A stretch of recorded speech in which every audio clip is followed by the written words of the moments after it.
मेरा charge. Okay. मंच पर उपस्थित त्रिलोक चंद जी, प्रेमचंद जी, मनोज जी, कटारिया साहब और यहां पर उपस्थित सभी भाइयों और बहनों, देवियों और सज्जनों, सबसे पहले मैं अपना आभार प्रकट करना चाहता हूं कि इतना भव्य स्वागत आपने किया मेरा, और जितने भी यहां पर लोगों ने आकर के अपने भावनाओं को व्यक्त किया, उन्होंने बहुत सी अच्छी अच्छी बातें कही मेरे लिए। मैं अपने आप को इस लायक नहीं समझता हूं, लेकिन उन सबको मैं अपनी ओर से अनेक अनेक धन्यवाद देता हूं।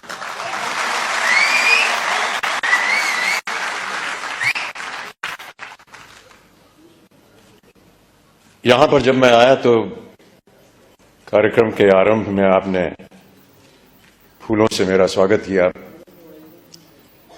पुष्पों की माला पहनाई,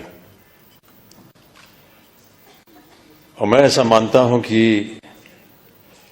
ये जो पुष्पों की माला आपने मेरे गले में डाली, उसे मैं एक वरमाला के तौर पर देखता हूं। और ये जो वरमाला आपने मुझे पहनाई है, इस नाते से मैं आपके परिवार का एक सदस्य हो गया हूं।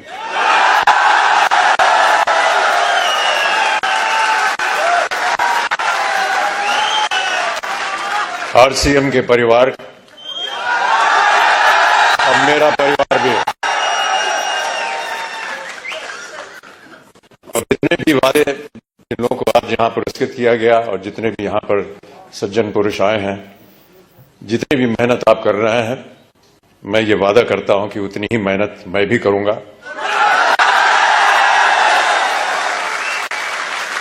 ताकि जितने भी मापदंड लगाए गए हैं, वो चाहे 2500 के हों, 1000 के हों, 2000 के हों, उन सब में मेरा योगदान रहेगा। और जब जब आप लोग चाहेंगे कि मैं उपस्थित हूं आपके सामने, मैं अवश्य यहां पर हाजिर हूं।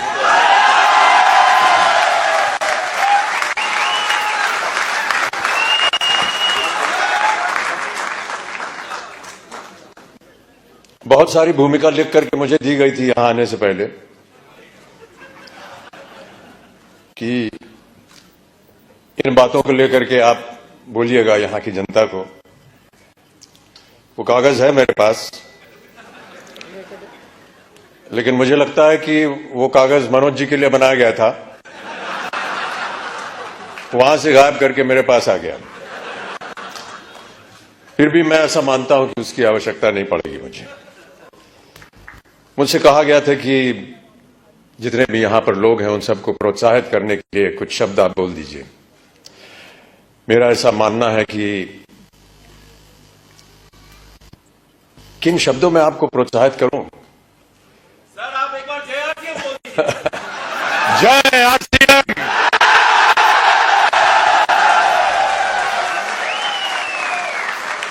और मैं यही कहने वाला था कि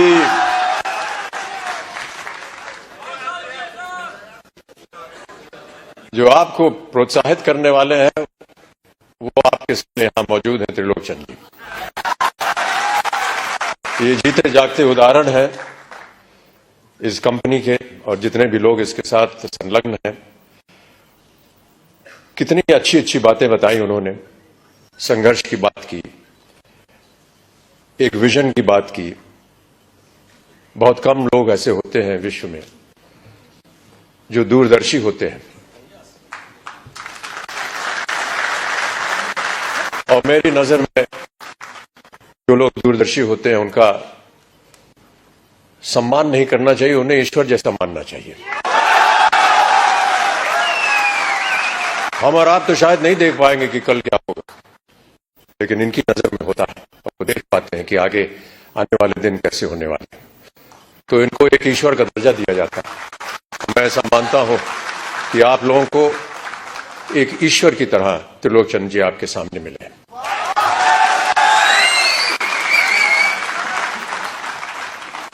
यहां आने के बाद कुछ क्षण मैं उनके साथ यहां वेटिंग रूम में बिता रहा था, और बहुत सारी बातें की हम दोनों ने। और उन्होंने बात बताई कि कुछ संकट हुए उनके जीवन में। तो संकट हम सबके जीवन में होता है। और बहुत अच्छी बात कही उन्होंने कहा कि जब तक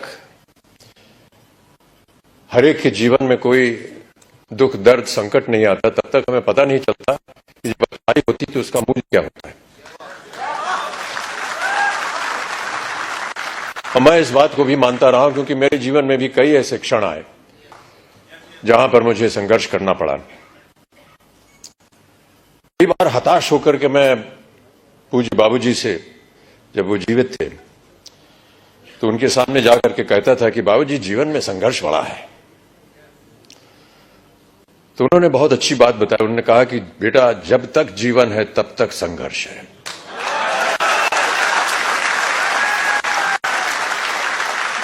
और आप भी मान लीजिए कि आपके जीवन में प्रतिदिन प्रतिक्षण ये संघर्ष रहेगा। और आप लोगों को वादा करना पड़ेगा कि ये संघर्ष में आप लगे हैं, आगे भी आगे आप संघर्ष करते जाएंगे ताकि जो भी कार्य आप उठाएं उसमें वो संघर्ष जो है वो नजर आए। जिस दिन लोग आपके संघर्ष को सम्मानित करेंगे उस दिन आपका पदार्थ जो है वो ऊंचाइयों पर पहुंचा।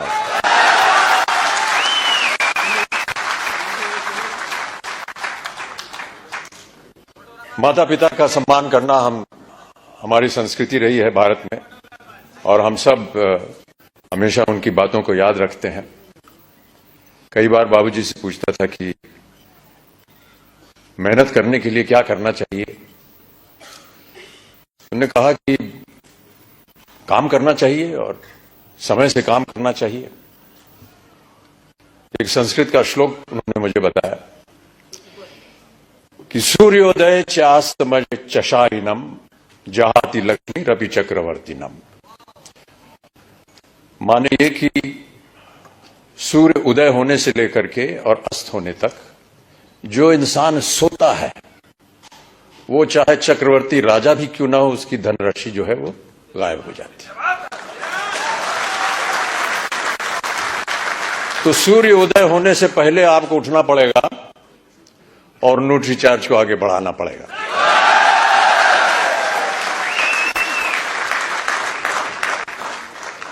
हनुमान जी की एक कथा है। हनुमान जी ने कहा था कि ईश्वर से कि हमको शिक्षा प्राप्त करनी है, ज्ञान प्राप्त करना है, क्या किया जाए, किसके पास जाए। तो उनसे बताया गया कि आप सूर्य के पास जाइए। सूर्य देवता जो है वो ज्ञान का भंडार है, उनके पास आप जाएंगे तो वो आपको ज्ञान दे सकेंगे। तो हनुमान जी गए सूर्य देवता के पास। तो सूर्य देवता ने कहा भैया मैं तो चलायमान हूं, चलता रहता हूं, कैसे तुमको शिक्षा दूंगा मैं। तो हनुमान जी ने कहा कि आप ज्ञान मुझे देते जाइए और चलते रहिए, मैं आपके सामने उल्टा होकर के चलूंगा। तो आप चलते रहेंगे, मैं आपके सामने उल्टा होकर के चलता रहूंगा और ज्ञान प्राप्त हो जाएगा मुझे।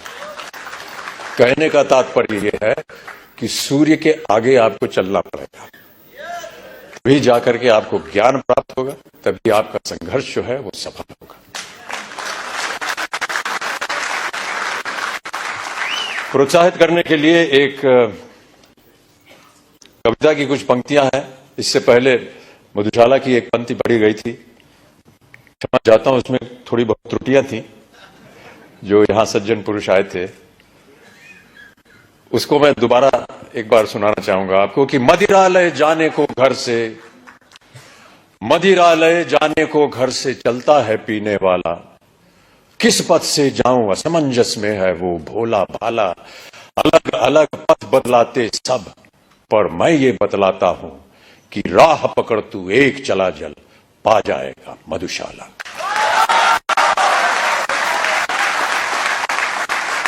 एक और बहुत सुंदर कविता है, उसके कुछ क्षण पढ़ देता हूं आपके लिए। यह है लहरों से डरकर नौका पार नहीं होती और कोशिश करने वालों की कभी हार नहीं होती।